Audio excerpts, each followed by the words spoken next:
Ողջույն հարգելիները, շնորհակալություն եմ հայտնում, որ միացաք մեզ Արարատ Աստվածաշունչի առաքելություն։ Այս կիրակի մենք սիրով ձեր համար պատրաստել ենք մեր սերտողությունների շարունակությունը նամակ հռոմեացիներին 16-րդ գլուխն ենք ուսումնասիրում 1-ից 27 համարները։ Ուրեմն հարգելիներս, եթե նոր եք մեզ միանում, Արարատ Աստվածաշունչի առաքելությունը քրիստոնեական կազմակերպություն է, նպատակն է սովորեցնել Աստծո խոսքը եւ աշակերտել Աստծո խոսքով։ Մենք սովորեցնում ենք Աստծո խոսքը կանոնավոր կերպով, բացատրական կերպով եւ ոչ թեմատիկ։ Այսինքն մենք նյութերի վրա հիմնված չենք սովորեցնում, քանի որ կարծում ենք, որ նյութերի վրա հիմնված Աստծո խոսքը սովորեցնելը շահարկելու եւ յուրաքանչյուրի կարծիքը ու ինչ որ թեզը ավելացնելու շատ ավելի մեծ հնարավորություն եւ խնդիր կա, այսպես ասած։ Ուրեմն ճիշտ կերպը, ճիշտ ձևը սովորեցնելը այս սիստեմատիկ մոտեցումն է բոլոր իր պատմական հիմքերի վրա, խոսքը սովորեցնում ենք գլուխ առ գլուխ, կետ առ կետ, համար առ համար, որպեսզի Աստծո խոսքը իհարկե չշահարկվի։ Հիմա ձեզ ասեմ, հարգելիներս, որ ավարտում ենք մենք նամակ հռոմեացիներին գիրքը ու կանցնենք մեր հաջորդ գրքին։ Ուրեմն կպատրաստենք ձեր համար նոր սերտողություն հաջորդ կիրակի եւ երբ որ պատրաստ եղավ, արդեն բոլորին կհայտարարենք։ Եկեք հիմա մի պահ մեր գլուխները խոնարհենք, աղոթենք ու անցնենք սերտողությանը։ Տեր Հիսուս, մենք շնորհակալ ենք այս հնարավորության համար, աղոթում ենք մեր բոլոր ունկնդիրների եւ դիտողների համար, աղոթում ենք նրանց առատորեն օրհնես, զորացնես եւ յուրաքանչյուրիս քո խոսքերով աշակերտես։ Աղոթում ենք Հիսուս, որ այսօրվա սերտողությունը միմիայն առաջնորդված լինենք Սուրբ Հոգով եւ քո խոսքերը Տեր Աստված ճիշտ եւ ամենայն զգուշությամբ մոտենանք։ Աղոթում ենք այս ամենը Հիսուսի անունով։ Ամեն։ Վերնագիրն է մեր այս կիրակի օրվա սերտողության մարդիկ ինչպես կնկարագրեն ձեր ծառայությունը Տիրոջ համար։ Ուրեմն հավատը, եթե հետևում եք մեզ, գիտեք, որ պահանջում է լուրջ ծառայություն։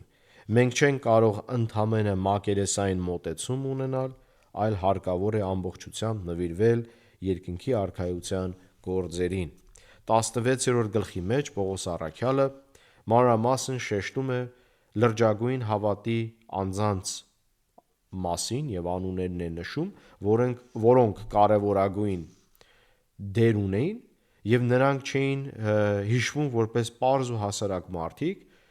այլ նրանք, որ Պողոսի հետ նույնիսկ բանտ են նստել։ Եթե Պողոս առաքյալը ձեզ ուրիշներին ծանոթացնելուց խոսեր կամ ծանոթացներ ձեզ, ինչպես կներկայացներ ձեզ եւ ձեր հավատի կյանքը։ Կասեր, թե դուք հզոր անձիկ եք, թե ընդամենը կիրակի օրով մի ժամով եկեղեցի հաճախողներ։ Ուրեմն եկեք կարդանք 1-ից 16 համարները, ու քանի որ 1-ից 16 համարները հիմնականում անունների մասին է եւ նրանց գործի մասին է, միանգամից մենք ավելի կրճատված կերպով ուզում ենք ամբողջությամբ կարդալ ու միանգամից մեկնաբանությունը կատարենք։ Եկեք սկսենք։ Ձեզ եմ ներկայացնում Փիբեին, մեր քրոջը, որը Կենքրայի եկեղեցու սպասավորն է, որպեսզի նրան Տիրոջով ընդունեք, ինչպես որ վայել է սրբերին, հոգ տանեք նրան, ինչ կարիքի համարել ձեզ դիմի, որովհետև նա ինքն էլ հոգաց շատերի եւ հենց ինձ։ Ողջունեք Պրիսկիլային, Ակյուղասին Քրիստոս Հիսուսով իմ գործընկերներին, որոնք կյանքս փրկելու համար իրենց պարանոցը սրի տակ դրեցին, վտանգի ենթարկվելով, եւ որոնց ոչ միայն ես եմ շնորհակալ,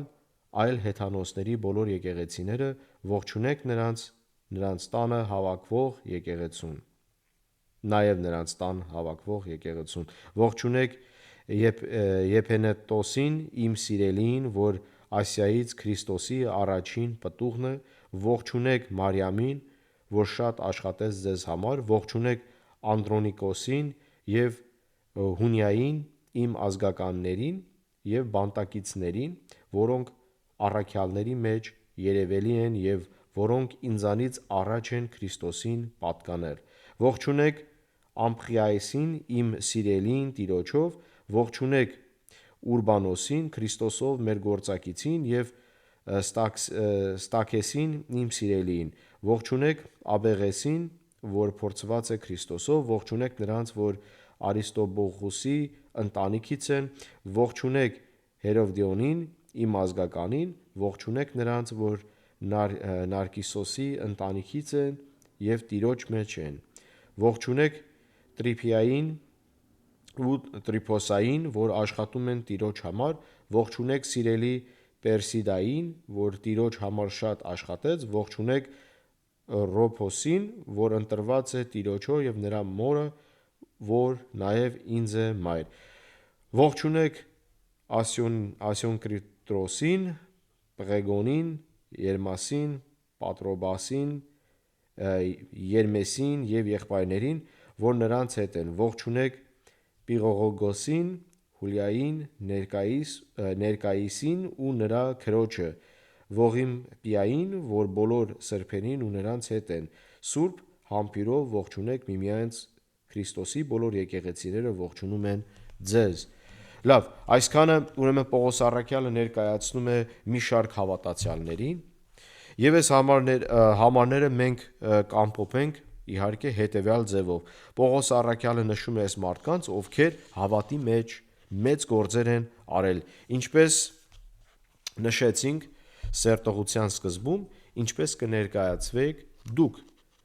Պողոսի կողմից եւ ինչպես կճանաչեն մարդիկ ձեզ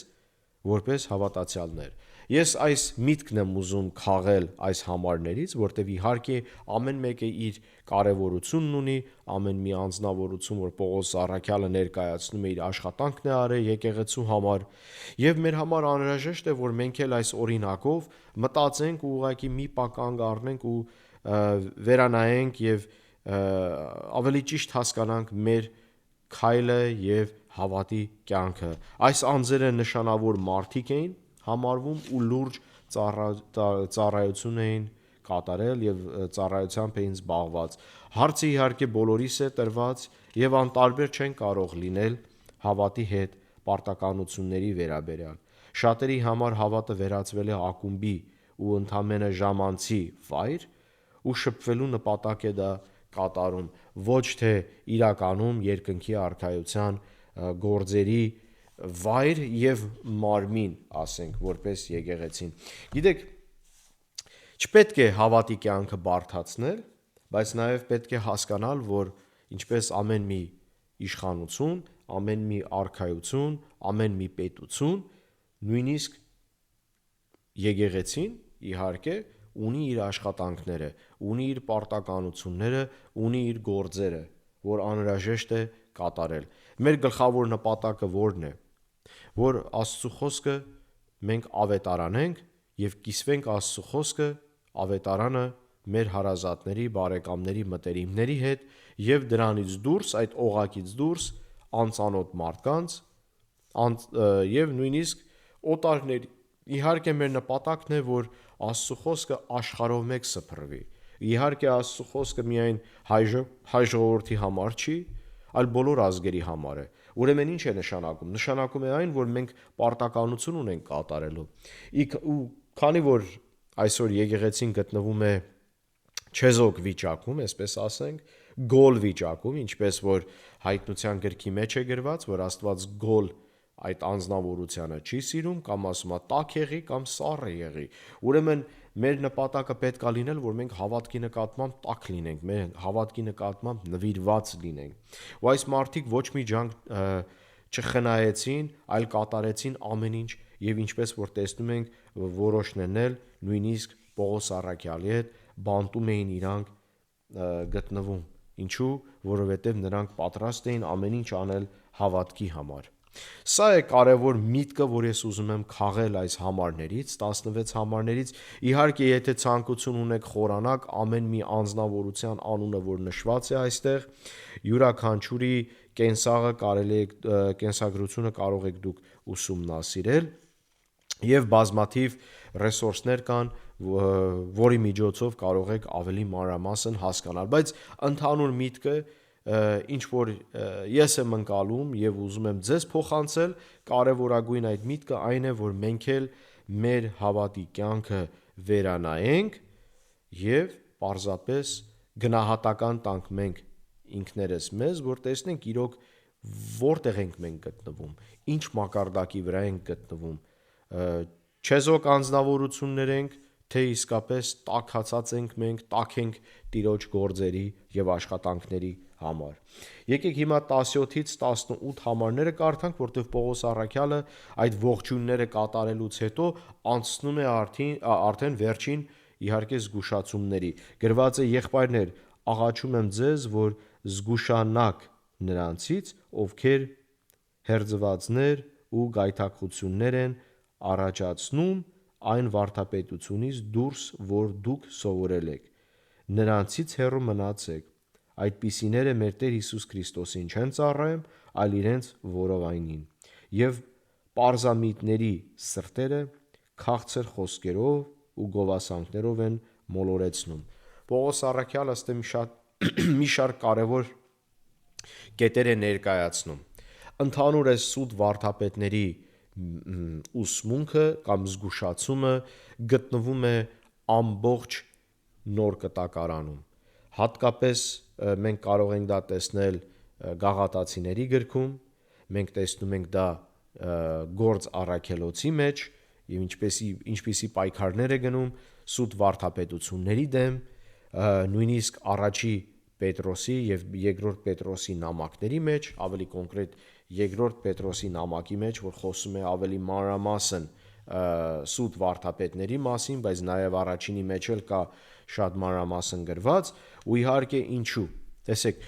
Հիսուս Քրիստոս մեզ բացատրում է, որ երկնքի արքայությունը մանանեղի հատիկի պես է, փոքր է, բայց երբ որ աճում է, դառնում է մի հսկայական ծառ։ Ու ասում այդ ծառի վրա գտնվում են օդի թռչունները, կամ թռչուններն են բույն հաստատում։ Եվ դա ինչ նկատի ունի։ Անցյալում մենք խոսել ենք թռչունների մասին եւ թռչունների նշանակության մասին, ինչ խորհրդանիշ է թռչունը հանդիսանում։ Ուրեմն այս դեպքում Հիսուս մեզ բացատրում է, որ այսինքն ներկայացնում է թռչուններին որպես սատանեն եւ իր իշխանության գործիքները, այսինքն նրանք, ովքեր որ ներկայացնում են չարի իշխանությանը։ Եվ այդ թռչունները, որ նստում են եւ բուն են հաստատում մանանեղի այս ծառի վրա, նրանք ուղակի, այսինքն նշանակում է դա, որ նրանք նաեւ գտնվում են եկեղեցու մեջ։ Եվ մեր համար զարմանալի չի, որովհետև եկեղեցու մեջ բազմաթիվ բամբասանքներ, խոսակցություններ, կռիվներ, վեճեր, անհաշտություններ ու լիքը մի շարք այսպիսի խնդիրներ կան, եւ մենք գիտենք, որ հեղինակը սատանեն է, եւ պետք է մենք զգուշ լինենք։ Դրա համար Պողոս առաքյալը զգուշացման մասին մեզ բազմաթիվ անգամ, եւ ոչ միայն Պողոս առաքյալը, այլ բազմաթիվ առաքյալներ նոր կտակարանի մեջ մեզ այս զգուշացումն են տալի։ Եվ քանի որ նրանց նպատակը բաժանելն է, հերձելն է, բզգտելն է եկեղեցուն, պետք է մենք ամենայն զգուշությամբ մոտենանք դրան։ Եվ տեսեք ինչ է ասում է, որ դուք այսինքն գայթակղություններ են առաջացնում հերձվածներ ու գայթակղություններ, ուրեմն շեղում են մեզ Աստծո խոսքից, սրանց նպատակը այն է։ Եվ Պողոս առաքյալը մի կարևոր համեմատություն է այստեղ դնում։ Առաջինը,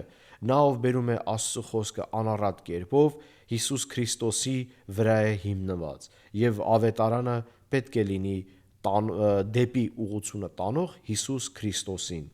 Բայց այս անձնավորությունները ինչ է ասում։ Ասում է, որ նրանք ծառայում են, այսինքն չեն ծառայում իրանք, այսպիսիները 18 համարը կարդամ, այսպիսիները մեր Տեր Հիսուս Քրիստոսին չեն ծառայում։ Ուրեմն երբ որ սուտ վարդապետություններ են առաջանում եւ սուտ վարդապետությունները սուտ վարդապետներ են, այսինքն հանդիսանում, այս անձնավորությունները Քրիստոսից դուրս են գնում, Քրիստոսակենտրոն չեն, այլ ինչ է ասում, ասում է ծառայում են իրենց որովայնին։ Եվ այսինքն իրանք ծառայում են իրանք սեփական շահերին, որովհետև ոմանք շեղում են գումար ստանալու համար, ոմանք շեղում են այլ նպատակների համար, իրենց հատուկ ծրագիրները առաջ տանելու համար։ Իսկ ով որ Աստծո խոսքը բերում է անառատ կերպով, ուղղակի կարդում ես, դրա համար մենք եւ մեր կազմակերպությունը, մեր առաքելությունը հենց հիմնված է այս կետի շուրջ, որ մենք էլ ենք սովորեցնում Հիսուսակենտրոն ուսմունքով, որը ավետարանն է, Աստծո խոսքը բացում ենք, Սուրբ Գիրքը բացում ենք, սկզբից մինչև վերջ սովորեցնում ենք եւ մենք մեր առանձին եւ սեփական կարծիքներն ու գաղափարները չենք բերում, չենք ավելացնում կամ մեջբերումներ անում Աստծո խոսքը սովորեցնելու ընթացքում։ Եվ ձեզ բոլորին հորդորում եմ, որ դուք էլ ուշադիր լինեք, քանի որ տեսեք, նա ով խաբվում է, Աստծո խոսքը չգիտի։ Իսկ նա ով չի խաբվում, սպառազինությունն ունի Աստծո եւ իր միտքը եւ սիրտը պաշտպանված է, եւ ասեմ ձեզ ավելին, որ Աստծո խոսքը իմացողը չի խաբնվի, որովհետեւ ամեն մի խոսքը, որ ներկայացվում է քարոզիչի կամ ուսուցողի կողմից կամ պատվելի կամ հոգևոր հովիվի կողմից, բոլոր խոսքերն էլ պետք է կշռվի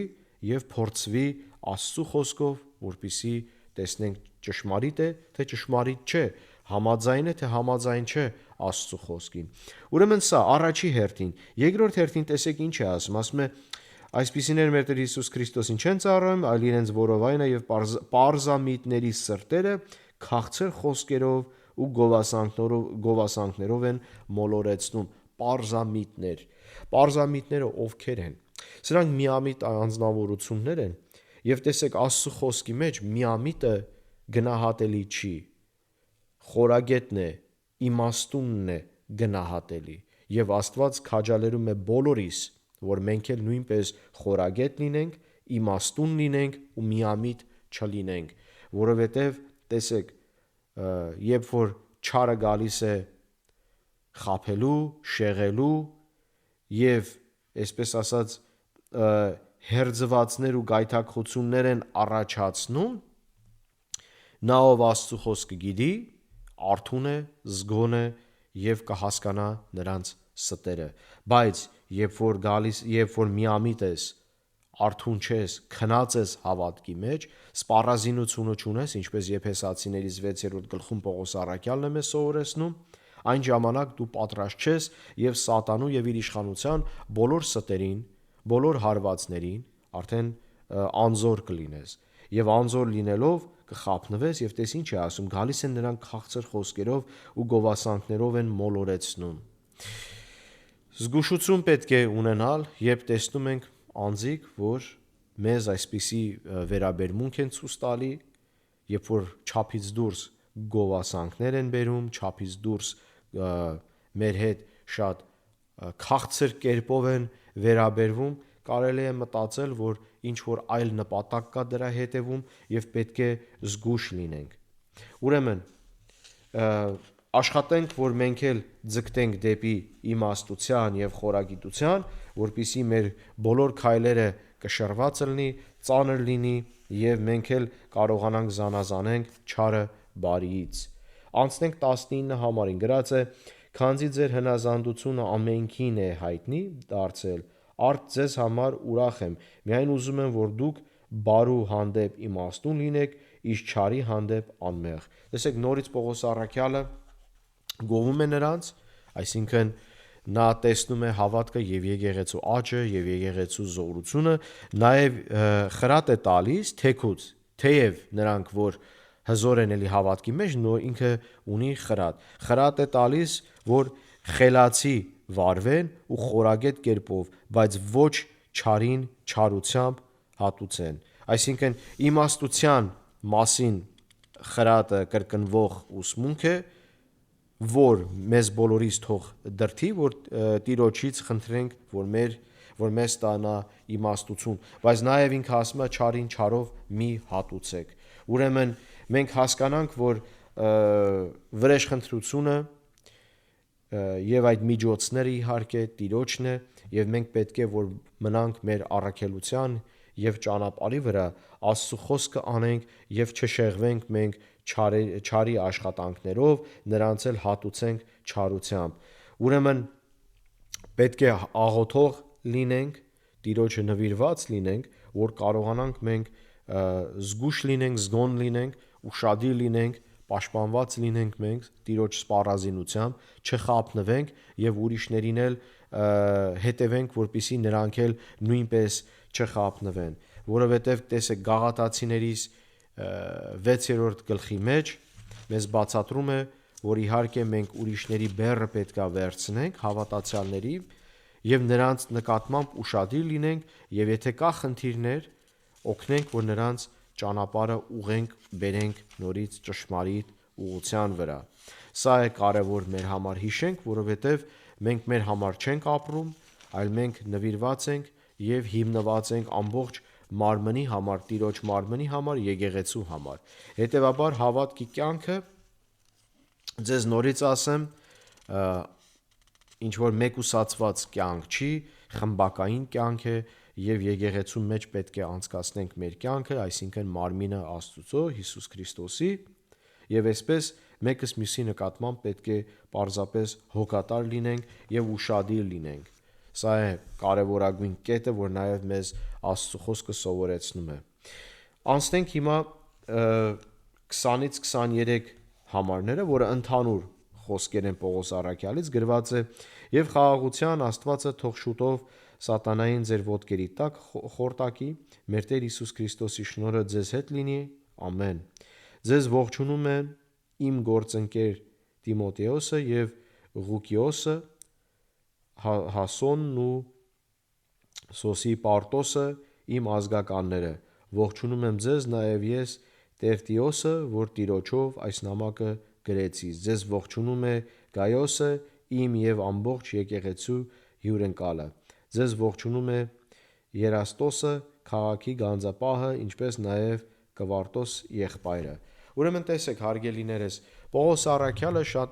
շատ անգամ նա ինքի նամակները չէր գրում, ինքը թելադրում էր եւ կար այն անձնավորությունը, որ գրում էր։ Եվ մենք գիտենք, որ Գաղատացիներիս գրքի մեջ Պողոս առաքյալը այնքան դրդված է եղել այդ սուտ վարդապետների խնդիրի վերաբերյալ, որ Գաղատացիների եկեղեցում, այսինքն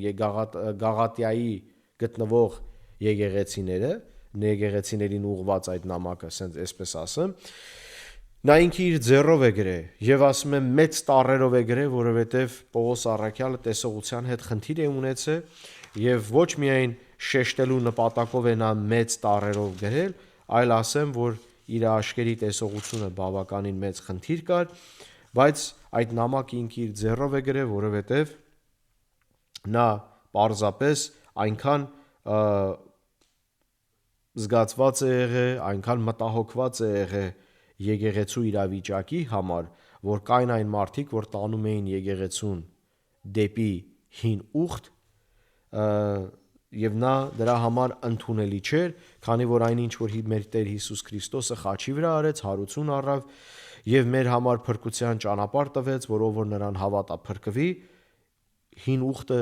դրա հակառակն է եւ հին ուխտը գործերի վրա է հիմնված փրկությունը, բայց այսօր մենք ունենք շնորհի վրա հիմնված փրկություն, որը ինչպես նոր ասացի, ով որ հավատա կփրկվի։ Սա է կատարվում այստեղ, պարզապես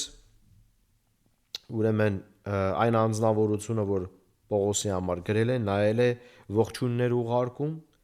եւ վերջի կետն էլ 24-ից 27 համարների մեջ է գրված, իհարկե եթե հետևում եք դուք նոր Արարատի թարգմանության Աստվածաշունչն եք օգտագործում, կտեսնեք, որ 23-ից թռնում է 25 համարը, որովհետև ստե մի կարևոր կետ կա, 24 համարը ստե բացատրական առումով գրված է, որ համարը հին հուներենում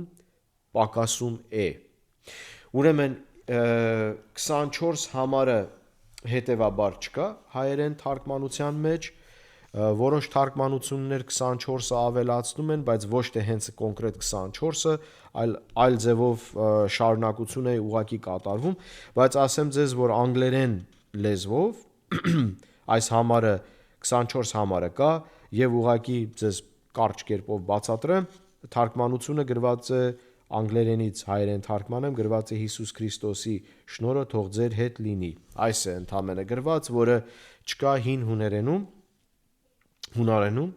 եւ այսպես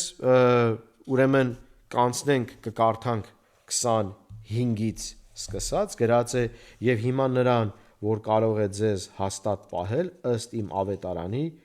եւ ըստ Հիսուս Քրիստոսի քարոզության,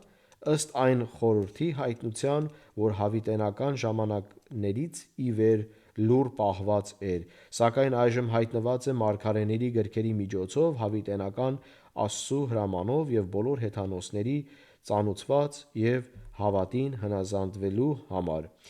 Միակ իմաստուն Աստծուն Հիսուս Քրիստոսի միջոցով նրան փառք հավիտյանս ամեն։ Ինչ է Պողոս առաքյալը մեզ այստեղ բացատրում։ Պողոս առաքյալը նրա առաքյալի խորհուրդը միայն այն է, որ այսինքն նա բացատրում է այն բանի մասին, որ Հիսուսի հայտնությունը եւ շնորհով փրկության մասին է խոսում նա, Տիրոջ ընդհանուր ծրագրի մասին, եւ նա բացատրում է, որ այն ինչ որ